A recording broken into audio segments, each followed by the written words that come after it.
today we're at Haverhill Pump Track, and I'm going to try and help you out on a pump track as best as I can. So let's get into it. When I'm feeling your love, it's like a wind that blows. I can't give up and I can't let go. I won't give up, I won't lose when I'm broken down and I'm bruised. So if you haven't been to a pump track, if you've been to a BMX track, it's kind of the same but smaller and normally tarmac like this one here. Pump tracks, especially this one at Haverhill, it helps you a lot with the pumping aspect. Obviously it's in the name, as the jumps are much closer together than a BMX track and it's not as wide, so you've got to be more alert all the time. So once you know what a pump track is and you're at one, you want to have a bike.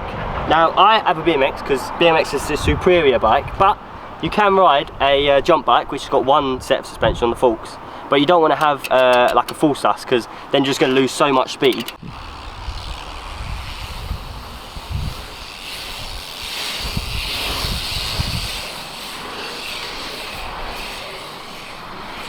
Okay, so as you can see there, I started off by rolling and then I pumped all the way to the end of the straight and came out much quicker than I started with. So that's basically what pumping is.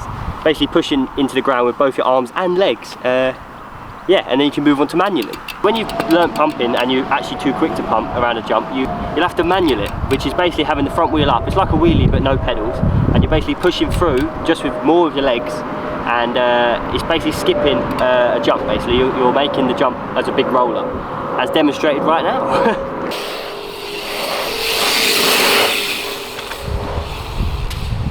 Okay, so once you've got the manualing down, basically that was manualing. You want to push through as quick as you can. Basically you don't want it to be slower than pumping. It might be slower than pumping when you first start out. When you get it, especially at a pump track, they're all mostly small jumps, so it's much easier than a BMX track. Like this one I'm sitting on right now, once you've done manualing, jumping is the next solution, unless you want to do jumping first, whatever floats your boat. But basically these two, this little double here and the table there, are way too small and weirdly shaped for me to manual. I can manual this one, but I'd prefer to just jump it and skip it basically. So here's a bit of jumping for it.